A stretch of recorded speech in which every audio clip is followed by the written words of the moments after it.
Kelanchal times, हर खबर पर हमारी नजर।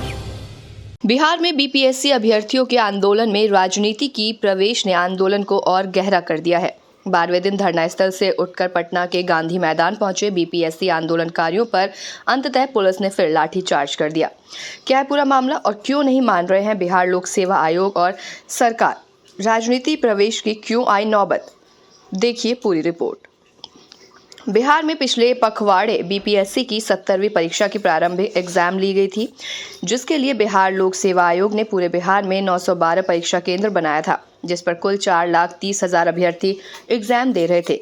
इसी दौरान पटना के बापू परीक्षा केंद्र पर पेपर लीक होने की बातें फैली और कुछ परीक्षार्थी हंगामा करने लगे, जिससे पूरा परीक्षा केंद्र प्रभावित हो गया। कुछ पेपर भी फाड़े गए। केंद्र के अंदर और बाहर खूब हंगामा हुआ। बिहार लोक सेवा आयोग ने एजेंसियों से इसकी जांच कराई और अंततः इस बापू परीक्षा केंद्र के एग्जाम को कैंसिल कर फिर से एग्जाम लेने की ठानी। इस केंद्र पर करीब 1,000 परीक्षार्थी एग्जाम दे रहे थे। बिहार लोक सेवा आयोग के फैसले को बीपीएससी अभ्यर्थी नहीं माने और 70वीं बीपीएससी की पूरी प्रारंभिक परीक्षा को कैंसिल करने की मांग करने लगे। इसके लिए 18 दिसंबर से पटना में स्थित गर्दनी बाग धरना स्थल पर हजारों अभ्यर्थी धरना पर बैठ गए। दिन बीतता गया और इसमें राजनीति का प्रवेश होना शुरू हो गया। कभी बिहार विधानसभा में नेता प्रतिपक्ष तेजस्वी यादव, तो कभी पप्पू यादव, तो कभी चुनावी रणनीतिकार और नवगठित जन स्वराज पार्टी के सुप्रीमो प्रशांत किशोर इन धरनार्थियों से मिलने पहुंचने लगे और साथ ही नीतीश सरकार भी बीपीएससी नीति के खिलाफ बयानबाजी करते रहे। इसी बीच धरनार्थियों की भीड़ में इजाफा होता गया। लॉ एंड ऑर्डर की बेकाबू स्थिति पर पटना पुलिस को कई बार लाठियां बरसानी पड़ी। कभी धरना स्थल पर तो कभी बिहार लोक सेवा आयोग कार्यालय का घेराव के दौरान पुलिस की लाठियां चली। बीच बीच में प्रशासन के लोग बीपीएससी अभ्यर्थियों के पास समझाने भी गए, पर बात नहीं बनी। बीपीएससी अभ्यर्थी पिछले 3 दिन से मुख्यमंत्री नीतीश कुमार से मिलने पर अड़े हुए हैं। अभ्यर्थियों का साफ कहना है कि बिहार लोक सेवा आयोग के अध्यक्ष पर इनका भरोसा नहीं है, जबकि मुख्यमंत्री हैं कि इन अभ्यर्थियों से मिलने से कतरा रहे हैं। ऐसे में साफ है कि इस मामले पर सरकार और बिहार लोक सेवा आयोग ने अपनी आंखें बंद कर ली है, जबकि धरनार्थियों के बीच सत्ता विरोधी सभी पार्टियों के नेतागण आग में घी डालकर अपनी राजनीति सेकने में कोई कोर कसर नहीं छोड़ रहे हैं, क्योंकि सबको पता है कि छात्र आंदोलन से ही कुर्सी तक का सफर तय होता है। और अब बीपीएससी अभ्यर्थियों की ये मांग छात्र आंदोलन का रूप ले चुकी है। इसी कड़ी में आंदोलन की नई लाइन धरना स्थल से उठकर गांधी मैदान से खींची गई और 29 दिसंबर के दिन गांधी मैदान में भाषणबाजी के बाद आंदोलनकारी मुख्यमंत्री आवास घेरने निकल पड़े। पुलिस बैरिकेडिंग को तोड़ दिया गया और फिर पुलिस को लाठीचार्ज करनी पड़ी। आप वीडियो में साफ देख सकते हैं कि किस तरह पानी के फव्वारे छोड़े जा रहे हैं, साथ में लाठियां भी बरसाई जा रही हैं। कई छात्र घायल हुए हैं, जिनमें एक छात्र सड़क पर गिरा। स्थिति यहां तक पहुंच गई कि ये छात्र खुद को हॉस्पिटल पहुंचाने की आरजू कर रहे हैं, पर प्रशासन के लोग दिखाई नहीं पड़ रहे हैं।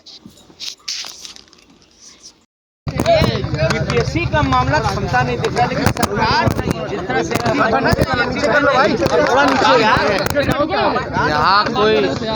यहाँ कोई सरकार है ही नहीं, और सरकार जो है उनको होश नहीं है। पहली बात, चिराग पासवान हो, जीतन राम मांझी हो, या उनके दोनों उप मुख्यमंत्री हों बीजेपी के, पहले ये हमेशा कहते थे कि नीतीश जी की मानसिक संतुलन जो है वो ठीक नहीं है। अब स्थिति ऐसी आ रही है कि अब चर्चा करना पड़ेगा कि यहाँ सरकार है भी कि नहीं। अगर है तो माननीय मुख्यमंत्री जी को लीड करना चाहिए, तो वो निर्णय लेने लायक अब नहीं रह गए। कोई भी विषयों पर निर्णय जो लेना हो वो नहीं ले पा रहे, तो आखिर सरकार कौन चला रहा है? तो सरकार जो है चंद रिटायर्ड अधिकारी और 2 एक नेता हैं, जो 2 दिल्ली में 2 पटना में हैं, वही लोग अपने फायदे के लिए निर्णय ले रहे हैं। उन लोगों का कुछ नहीं है, बीजेपी से तालमेल है, उन लोगों को अपना देखना। बिहार को इन लोगों ने छोड़ दिया, बिहार की जनता को छोड़ दिया। यहाँ लोग जो है आप देखिएगा, नौजवान हो, पीड़ित हो, किसी से संवाद नहीं। मुख्यमंत्री यात्रा पर निकले, कोई संवाद नहीं, ना मीडिया से बात, ना बाहर बात, ना सदन के अंदर बात, ना हमारे चिट्ठी का कोई जवाब, ना किसी का जवाब, ना केजरीवाल जी का जवाब वो नहीं देते हैं। उनके चिट्ठी का। अरे केजरीवाल जी मुख्यमंत्री रह चुके हैं भाई, और उनकी चिट्ठी का जवाब संजय झा देंगे? हो जी, तो आप देखिए क्या स्थिति हो गई है। ये पूरी तरीके से नीतीश कुमार जी को इन लोगों ने कैद कर रखा है। अब वो होश में नहीं है, उनके केवल चेहरे को आगे करके जो है सरकार जो है चलाया जा रहा है। ये सच्चाई है, जिसको मानना है वो बात माने, ना मानना है ना बात माने। लेकिन ना मानने वाले भी अंदर से जानते हैं कि यही सच्चाई है, और ऐसे ही बिहार जो है चल रहा है। जेडीयू के अंदर और देखिए जो भी विषय है, नाइंसाफ़ी तो हुई है। पेपर लीक हुआ अगर है तो पेपर तो सबका रद्द होना चाहिए, सब री एग्ज़ाम होना चाहिए। एक सेंटर का आप रद्द करते हैं, बाकी सेंटर का क्यों नहीं करते हो भाई? बल्कि शिकायतें जो है हर जगह से आ रही है। रफ्तार नीचे कर। तो ये पूरी तरीके से देखिएगा, जो 17 महीने जो हम लोगों की सरकार थी, लोगों के चेहरे पे खुशी थी, लोग खुश थे। और ये जो बहाली भी जो निकली है, ये जो 3.5 लाख प्रक्रियाधीन जो हमने बहाली कराया है, ये वही बहाली है। लेकिन इसके बावजूद आप देख लीजिए, 1 साल होने जा रहा है सरकार में, एक नौकरी नहीं लगी। एग्ज़ाम होता है, पेपर लीक होता है, लाठी डंडे चलाए जाते हैं, लोगों के छात्रों के आंखों में आंसू है, पीठ पे लाठी का दाग है, सर कपार फटा हुआ है। और हम लोगों के सरकार में मात्र 17 महीने की सरकार में चेहरे पे जो खुशी थी। लेकिन आज क्या स्थिति बनी हुई है, किसी को कोई लेना देना नहीं है। ये लोग डबल इंजन की सरकार, किस बात का डबल इंजन की सरकार? ये कोई जनता की सरकार है क्या?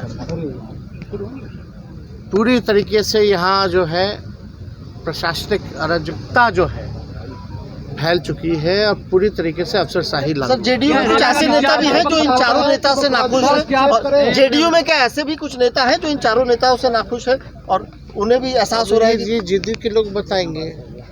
लेकिन खुश तो पूरी बिहार नहीं है इनसे। सवाल तो वो है, तो चंद नेता खुश हो ना हो उससे कोई फर्क नहीं पड़ता, लेकिन पूरे बिहार के लोग जो हैं झेल रहे हैं। अच्छा, खेला होने के बाद के बाद क्या कुछ ये बेकार की बात है, ये सब इसमें कोई दम नहीं है। अब नीतीश कुमार जी होश में ही नहीं है, उनसे बिहार ही नहीं चल रहा, क्या मतलब? रखा गया है। डेलीगेशन हम लोगों ने बोला तो उन्होंने एक मंडल बना लिया है 5 लोगों का। तो हम लोगों ने फिर बताया कि बीपीएससी में हम लोग जाकर इनको देंगे इनका ज्ञापन, इनका जो भी ग्रीवांसेस है उसके हिसाब से वो विस्तृत जांच होके रीजनेबल टाइम पीरियड के विदिन जवाब दे दिया जाएगा। एस्पायरेंट्स क्या डिमांड कर रहे हैं सर कि किनसे मिलाया जाए उन्हें? एस्पिरेंट्स का अभी डिमांड यही हम लोग कोशिश कर रहे हैं कि बीपीएससी में जाकर इनको ज्ञापन दिलवाया जाए। बट जैसा आप लोगों ने अभी देखा ही कि कहाँ डिमांड किया जा रहा है। आगे एडमिनिस्ट्रेशन क्या एक्शन लेगा सर? कई सारे टीचर्स को नोटिस भी भेजे गए हैं, क्या उनके खिलाफ एडमिनिस्ट्रेशन कोई एक्शन लेगा या आगे कोई फर्दर आप लोगों का अपडेट है? तो अभी हम लोगों ने उनको एक थॉट एंड डिलीब्रेशन के लिए समय दिया है आधे घंटे का।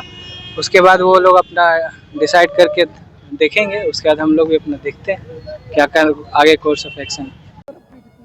अरे हमको राजनीति से कोई लेना देना नहीं है साहब, हमें अपना अधिकार दे दो। हम कहते मत करवा रही एग्जाम, फेयर जांच करवा लो साहब, जांच भी नहीं करवाते। रामांशु सर भी आपके साथ हैं, देखिए बने हुए हैं, क्या देख सकते हैं भाई है जो परीक्षा। कोई आदमी हमको हॉस्पिटल पहुंचवा दीजिए, कोर कमेटी का कोई आदमी हॉस्पिटल, पैर में पूरा चोट है, यहाँ डंडा से यहाँ मारा गया, देख लीजिए।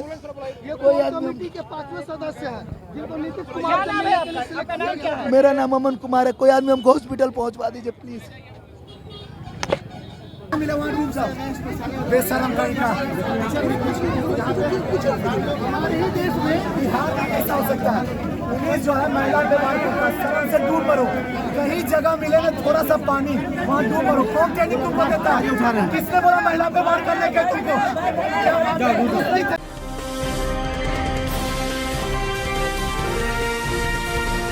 केलांचल टाइम्स, हर खबर पर हमारी नजर।